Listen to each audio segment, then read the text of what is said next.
Hi guys, share ko lang tong in-order ng mama ko para sa akin. Ito ay box scrubber. Yan. Ang disenyo niya guys ay isang malaking toothbrush. Literal na toothbrush talaga siya guys, pero malaki.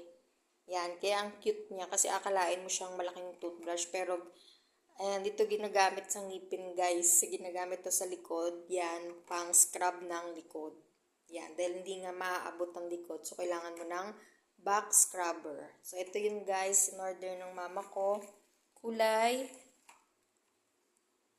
red pink. Yan. Yung asawa ko guys, in orderan din ng mama ko. Dapat nga daw sabay yung darating. Pero nauna na tong sa akin.